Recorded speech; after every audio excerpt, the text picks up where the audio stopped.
Hi guys, welcome back as always to a new video on my channel. Today we're going to rank Rafael Nadal's career achievements. Before we start with the video, as always I invite you to subscribe to the channel. At the moment we are at more than 220 subscribers. If you hit that subscribe button, that would be really appreciated. The goal is to reach 300 subscribers as soon as possible, and if you subscribe to the channel for sure you will help and you will contribute to the reach of the goal. Then, after subscribing to the channel, I invite you also to activate the notifications bell. By doing so, you will receive the notifications for every content that is published on this channel. And if you want to follow tennis, this is the perfect channel for you. I'll talk about tennis in every way, starting from live tennis, from talking about the results of the days, and also from doing different videos such as this, because I can't do videos in Cuba about what's happening in the moment of tennis. So I'm doing videos about other topics that are of course related to what's happening at the moment. Then I invite you to hit a like, it's fundamental. Leave a like, please, leave a like, because you will help the channel. Then share the video. Sharing is absolutely fundamental for the channel's growth.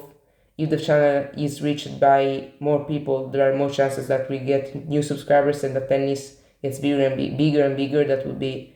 That's the main goal, to reach as much people as we possibly can. Then, last but not least, leave a comment, guys. I wanna hear your opinions on Nadal's career achievements. So I can also say I've copied comfortably, because this is an idea that Eurosport had, Mats Wilander, Mats. Don't worry, don't copyright. It's gonna get more views than yours. Actually, I'm helping you, so don't worry. You're never gonna watch this clip, so yeah, I'm pretty comfortable saying that. So I've copied this format. I've done it with Djokovic and with Federer. Now it's Nadal's turn, and I wanna say this on the 28th of August. The video is gonna be either set in English and then in Italian. I'm sorry. No, 4th of September. The video that is out on the 4th of September, I wanted to do it in English, but I don't know why, but I switched the language in the middle of the video, like at 3 minutes. I'm sorry for that, guys. I'm already anticipating that, but I mean, I'm not telling you what's the video about, although you can imagine it, but I'm not telling you about what's the video about. Now come back to today's video. So let's rank the achievements by, let's say, GOAT achievement, the best achievement of Rafa. Considerable, very good, meh, let's say. So let's start by ranking the 22 Grand Slam titles. So Nadal held the Grand Slam record for 12 months, 1 year, from the 2022 Australian Open. If you want to also tell some dates, 30 September, oh my days, 30th of January 2022 until 28 fully January 2023. So he held the record for the most Grand Slam titles for 1 year. I would put this achievement below GOAT, considerable, because it's the most important record in tennis. Is only one behind from Djokovic. He will not catch him for sure, or at least 90%. He has, let's say, if you want to be kind with him, he has a 3% of time fed Djokovic at 23 Grand Slams, and then we also have to see if Djokovic wins all the Grand Slams. That would be the final shot to Rafa's chances, to Rafa's hopes to reclaim the Grand Slam record, at least to tie it again. I would put 22 Grand Slams in considerable, so the thing before GOAT, because he held the Grand Slam record for 1 year. He was the first one to break the 20 plus, let's say 22 barrier in terms of Grand Slam titles. He was the first to win the 21st. He won it in Australian Open last year. He was the first to win the 22nd. He won it in Roland Garros last year. So we should give him credit for that. And also because we should give him credit for that, because all the injuries that he has had and everything, all the unfortunate circumstances that happened to him, really admirable. Oh my days. Then, let's say now the 5 Davis Cups with Spain Spain has always been a good nation at tennis. On clay court, Nadal started, let's say, actually Ferrero or Moya started a generation of Spaniards that also knew how to play the game outside of clay. Nadal is an elite player on grass and hard courts. Although he is a clay specialist, but he's also an elite player on those surfaces. We can't deny it. I mean, the numbers tell that. The 5 Davis Cups, actually it's not huge, but I mean, compared to Djokovic and Federer, although they had worse teams, to make it clear, Spain in the last years has been a better team than Switzerland and Serbia. Although he had a better team, but 5 Davis Cups is still a huge amount, especially compared to one. I think that the best Davis Cup Nadal has ever won was the 2019 one. He absolutely carried his team. He carried his team on the back. He played some monumental shots to win that semi-final. Remember that passing shot. Remember that lob. I remember those two shots. I remember watching some months ago a video about those shots that there was Rafael and Feliciano Lopez talking about those shots in the Great Britain opponents. So basically, this ball was super short. Nadal managed to get that in an hopeless situation, because most of the people thought, okay, they hit the winner, and Nadal manages to hit a lob on the line very deep, and they managed to win a point of a smash. That point was huge. He won in a extraordinary way. He got to a different dimension of tennis, ultra level, and then another passing shot that was simply monumental. Basically, inside out forehand, there was that 1 centimeter between Feliciano Lopez's head and Great Britain's player at the net, and he managed to hit the ball there. That also was a ridiculous shot that he hit. Watch the video of those 2 points and you will be amazed by his greatness. But I will rank 5 Davis Cups in considerable, maybe in the one so in the third category.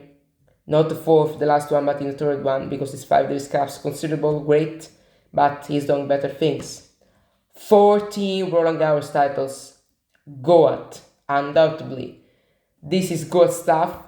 No one has ever won more than, so there are only 3 players that have won 10 plus Grand Slams at one single major in the history of singles tennis, including women and men.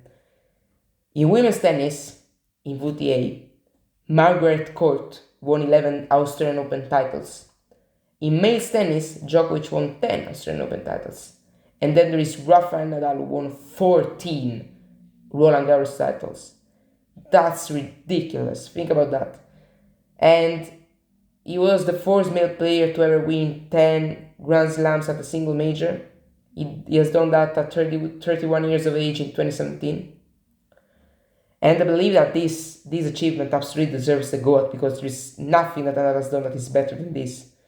The way he dominated the Grand Slam for 15 years straight, for 20 years actually, from 2005 to 2022, always defeating his biggest opponent, letting Federer win 4 games in 3 sets, letting Djokovic win 7 games in 3 sets, destroying all of his opponents, winning at 36, winning at 19, absolute domination. He only lost 3 matches, one against Robin Sterling in round of 16 in 2009, one against Djokovic in quarterfinals in 2015, one against Djokovic in semifinals in 2021. Absolutely humongous achievement by the greatest cricket player of the history, without a doubt. I mean, that's undoubtable, undisputable on the surface. The way he plays there, magic. The GOAT without a doubt. This thing. 209 weeks at world number 1, and will also include 5 year endings at world number 1. I would say that 4 year endings at world number 1 is pretty good, to be honest. Considering that, so if we have to compare, for example, Federer has been world number 1 for 310 weeks, and he finished as world number 1 the same times as Nadal, with 101 weeks more as world number 1, so it was pretty clutch, let's say in this way, to concentrate the weeks as world number 1 in the end of the year, so he could get his year-end world number 1 as much as Federer, although he had 101 weeks more than him. 209 is like sixth position, seventh, I don't remember specifically, because there is of course Roger Federer, Novak Djokovic at 289, there is Roger Federer 210 and Novak Djokovic, and then Rafa 2009, so it's pretty, let's say he's behind the guys, the top guys, and there is Pete Sampras at 289, Lendl, maybe there is one guy at 277, something like that, I don't remember, Jim Connors. I don't remember the list, to be honest. I don't remember the standings, but I would put this in the third category. Considerable, great, of course, great, very good. But compared to other things he's done and compared to who holds the record, it's pretty far. So put this. Then we have, I talk about the Olympic titles, the Olympic gold medal. That's a great achievement, without a doubt, because to win an Olympic gold medal is not simple, considering that there is the event every 4 years, so players don't have a bunch of chances to win the gold medal. If you're a tennis player, you don't have a lot of chances, and if you are also another athlete as others, because the Olympics are the biggest sports event in the world and they play, and the Olympics are every 4 years. Nadal managed to win in 2008 in his first appearance there. He defeated Novak Djokovic in a thrilling 3-setter, then he defeated pretty comfortably Fernando Gonzalez in the final, unless I'm mistaken, or a guy from Chile. Was it Fernando Gonzalez? I think so. The surname tells me something about Chile, maybe. Then he didn't play in 2012. In 2016, he reached the 4th place. The drama with Nishikova, bathroom break, etc. He played twice at the Olympics. He won once, reached the 4th place another time, won the doubles the other time also. So yeah, I'll put this in the second, I guess, because to win an Olympic is not easy, and I think it's a title that is really worth, and it's a really good title. So I'll put this in the second ranking. Let's say elite. Let's say go at elite, considerable, and normal not, but yeah, fine. Then we can talk about maybe the 36 Masters 1000 title. That goes in the third category because it's pretty close from Djokovic, although we're not matching for sure. He has 36 Masters 1001, Djokovic has 38. I would say that Nadal's 36 Masters 1000, it's a pretty solid record. He held the record for most Masters 1001 for like 15 years. No, 10 years, 12 years. He was leading, and then there was Djokovic behind him, so yes, this is the thing.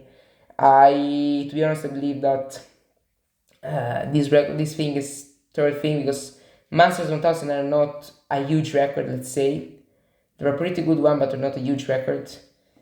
And I believe that deserves the third highest thing, the second lowest, because it doesn't have that much of relevance.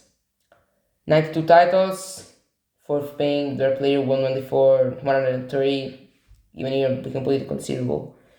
And last thing that is correlated also to the 14 Roland Garros titles. It's better to say it, easier to pronunciate. Let's make things easier because my English is not elite. The clay dominance goes along. I think that is connected to the 14 Roland Garros titles. Goat is the same thing, not two different things.